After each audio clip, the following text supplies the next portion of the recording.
Nous allons partir de l'outil de développement PyCharm et d'un fichier notebook. Un fichier notebook, c'est un fichier interactif qui contient des cellules, qui peut contenir du texte, mais surtout du code avec différents langages tels que Python, SQL, R. On peut exécuter le code des cellules ou de l'ensemble des cellules.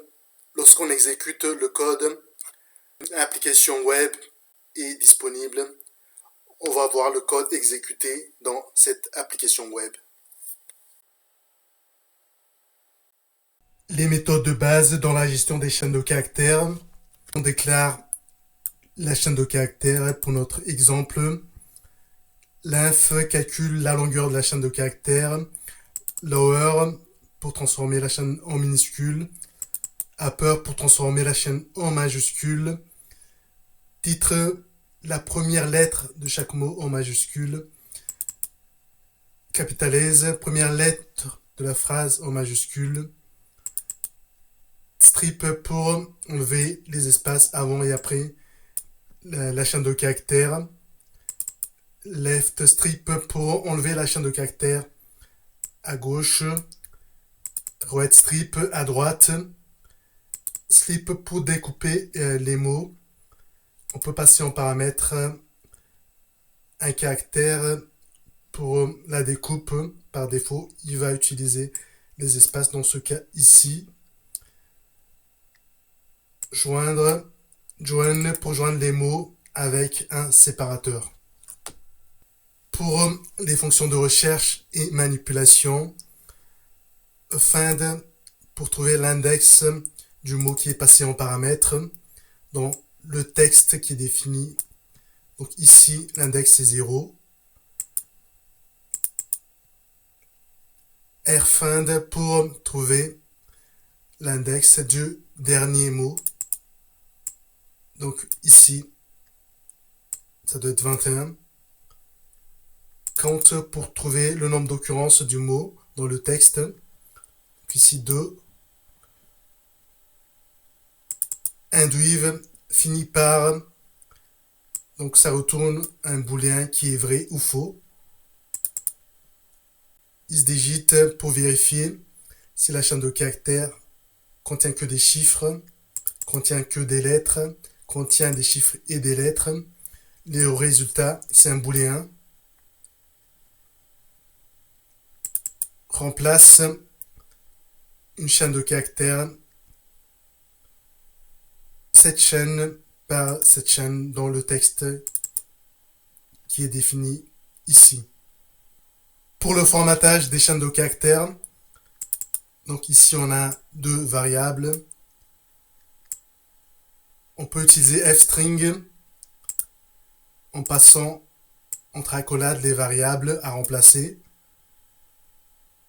Format en passant en paramètre de format les variables. Et dans le texte à formater, mettre des accolades. On a également les pourcentages en passant ici en paramètre les variables.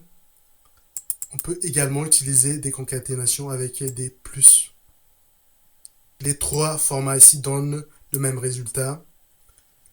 Ici, on fait que concaténer les chaînes de caractères.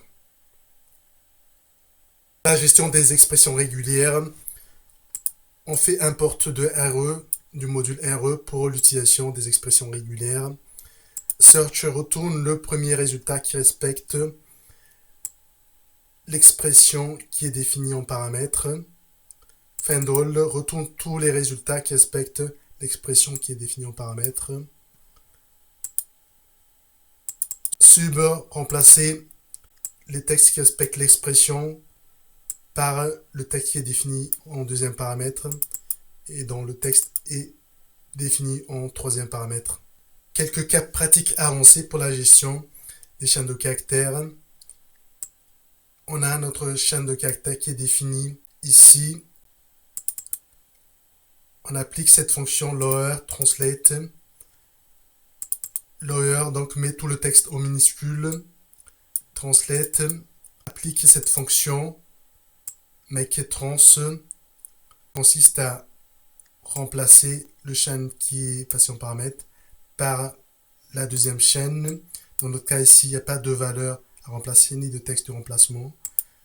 Et on va ensuite supprimer les textes, les caractères définis dans le troisième paramètre, qui est ici les ponctuations. On va avoir un texte en minuscule avec les caractères de ponctuation qui sont supprimés, qui est le résultat défini ici. Coupe des mots, on peut passer en paramètre le caractère qui sert à découper. Ici par défaut, il va utiliser l'espace pour découper le mot. Compteur, une fonction assez puissante qui va compter le nombre d'occurrences de chaque mot dans le texte, dans la chaîne de caractères. Bonjour, 1, ceci, 1, et 1, 1, exemple 1. Un deuxième exemple de texte, la même fonction, tout en minuscule, avec suppression des caractères de ponctuation. On découpe le mot, et ici on compte l'occurrence de chaque mot, et on parcourt les occurrences en affichant le mot et le nombre d'occurrences. Donc Python est affiché 3 fois, et 2 fois, super 1 fois, fan 1 fois.